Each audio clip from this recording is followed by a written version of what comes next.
ओम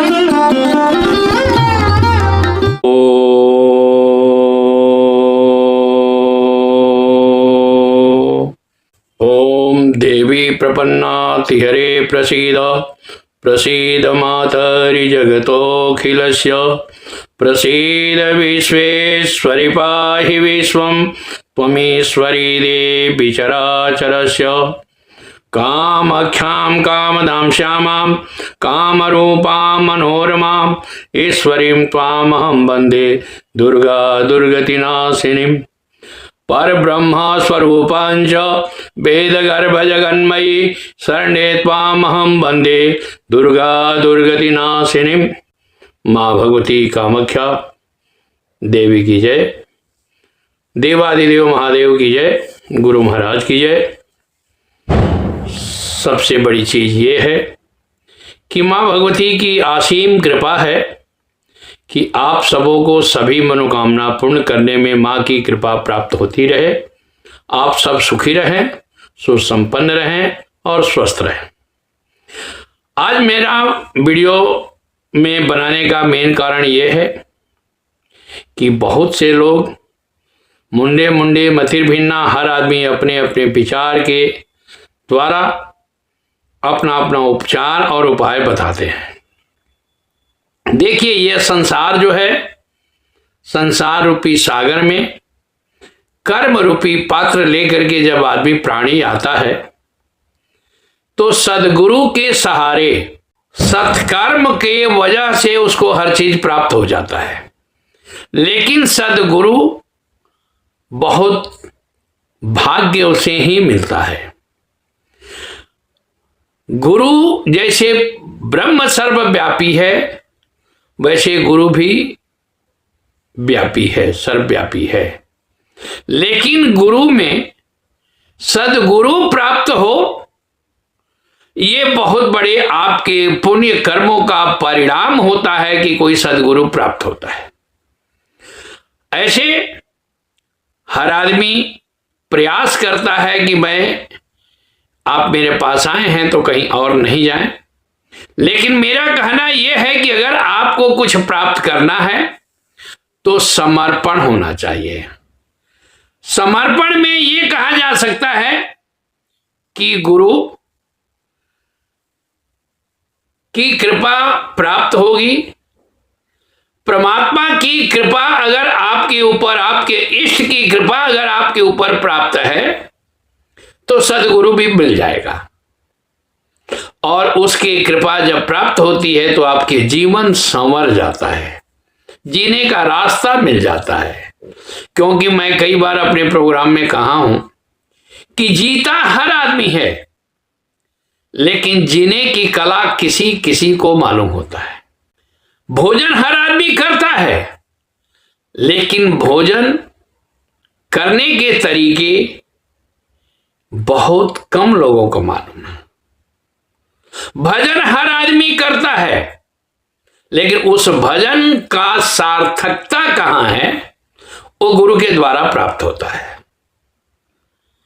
क्योंकि वही भजन आपको सतमार्ग पर ले जा करके आपको उन्नति जीवन का सार्थक बना देता है। और वही जो है भजन आपको कई बार जो है सो संसर्गा दोषा गुण भवंती, संपर्क से दोष और गुण दोनों होते हैं। तो किसी अच्छे के संपर्क में आपका जीवन संवर जाता है, किसी बुरे के संपर्क में आकर के आप पतन हो जाते हैं। आप देखिए, हमारे भारतीय संस्कृति में यह बताया जाता है कि सव्याप सव्येन, बायां हाथ से बायां पैर, दाहिना हाथ से दाहिना पैर, बड़ों का ही स्पर्श करने का विधान है। गुरु का, ब्राह्मण का, देवता का, माता पिता का, अपने से छोटे का क्यों नहीं स्पर्श किया जाता है? क्योंकि छोटे के पास उतनी सामर्थ्य नहीं है कि आपके चरण स्पर्श करने का परिणाम दे सके। तो इसलिए उसका पतन का कारण बनेगा। इस वजह से हमारे धर्म में, हमारे सनातन संस्कृति में आता है कि छोटे का पैर नहीं छूना चाहिए। आप अगर अच्छे साधक हैं, आप अगर अच्छे साधना करते हैं, आपसे इष्ट प्रसन्न है, अगर आपका गुरु कमजोर भी है तो वो ख्याति प्राप्त कर जाता है। जैसे सुदामा जी का माता पिता का नाम बहुत कम जगह वर्णन है, लेकिन सुदामा जी से उनका नाम हुआ। भगवान कृष्ण बलराम के द्वारा संदीपनी ऋषि का जो है सो गुरु का ख्याति बढ़ा। तो इसलिए परमात्मा की कृपा बहुत बड़ी अनिवार्य होनी चाहिए। दूसरा, जिस घर में अनेकों प्रकार की बाधाएं हैं, निगेटिविटी ज्यादा है, वो मन में हो, शरीर में हो, घर में हो,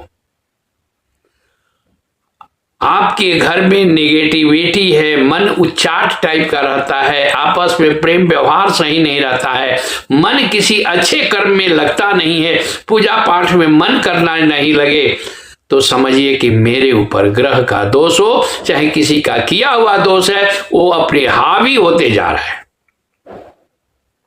तो आप जबरदस्ती ही बैठे, लेकिन पूजा स्थान में बैठना चाहिए, अपने इष्ट के सामने बैठना चाहिए। तो आपको एक चीज बता दे, यह अमावस्या आ रहा है, मौनी अमावस्या, इसको माघ में कहा गया है। माघ मास का जो अमावस्या होता है, अमावस्या को मौनी अमावस्या कहा जाता है।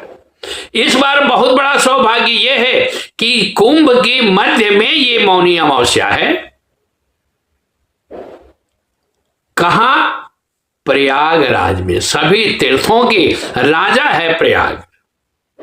तो अगर आप वहां मौनी अमावस्या में जो स्नान नहीं कर सकते हैं, वो गंगा में स्नान कर सकते हैं, या वहां पर अपने डुबकी मारते हुए प्रयागराज का पहले वहां पर आचमन करिए गंगा जी में, और उस आचमन को लेकर के कहिए कि हे प्रभु, मैं आपके पास शरण में नहीं आ पाया, आप हमारे ऊपर कृपा करें, और डुबकी मारेंगे गंगा जी में या स्नान करेंगे तो आपको वो पुण्य प्राप्त होता है।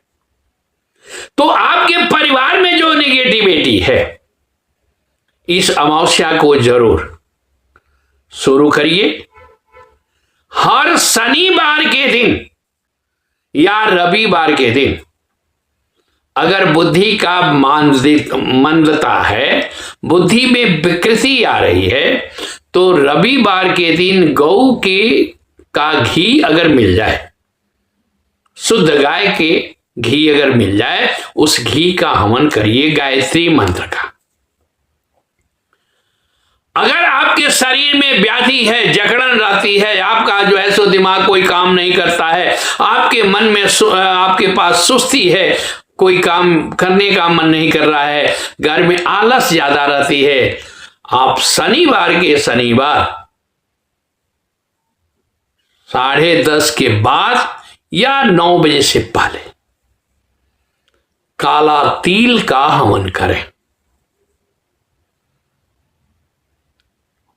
गायत्री मंत्र से ही हवन करिए। तो घी का और काला तिल का हवन करने के मतलब कि आपके परिवार में जो भी निगेटिविटी है वो खत्म होगी। मकान में जो निगेटिविटी है, मकान में जो दोष है, उसको समाप्त करने के लिए आप सेंधा नमक, जिसको पहाड़ी नींबू कहते हैं, नमक कहते हैं, समुद्री नमक कहते हैं, उस नमक का एक चिटकी जो है सो ऐसे पकड़ करके आप जल में डाल लीजिए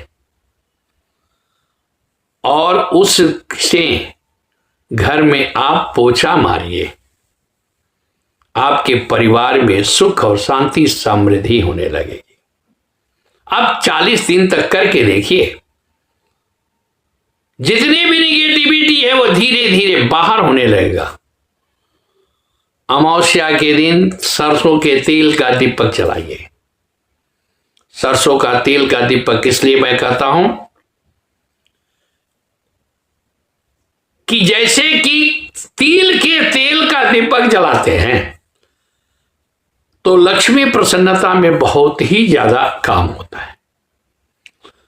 और सरसों के तेल का दीपक अगर जलाते हैं तो उसमें भैरव और काली का दोनों का प्रयोग होता है। तो आपके परिवार में जो नेगेटिविटी है उसको समाप्त करने में बहुत ही कामयाब होता है। आप डेली हर अमावस्या से, मौनी अमावस्या से प्रारंभ करिए। हर शनिवार के दिन अगर नित्य प्रति करते हैं तो बहुत अच्छा, नहीं तो हर शनिवार के दिन या बृहस्पतिवार के दिन शाम को दीपक घर में जरूर जलाइए। आपके परिवार में सुख और समृद्धि, शांति बनी रहेगी। धन्यवाद। जय मां भगवती, जय मां कामाख्या। इसके बाद परसों मैं खास करके जो है सो 28 तारीख का वीडियो में मैं बताऊंगा, क्योंकि नवरात्रि, गुप्त नवरात्रि प्रारंभ होने जा रहा है। उसमें आपको क्या करना है, आप संपर्क कर सकते हैं। उस संपर्क से आपको बहुत कुछ मिल सकता है। मैं खास करके 25 से लेकर के 3 तारीख तक आप लोगों के समक्ष रहूंगा। आप जब चाहें बात कर सकते हैं। उसमें सभी मनोकामना पूर्ण होने का कोई ना कोई इस गुप्त नवरात्रि में उपाय बताऊंगा। आप संपर्क कर सकते हैं। जय मां कामाख्या, जय मां भगवती, जय मां जगदम्बा।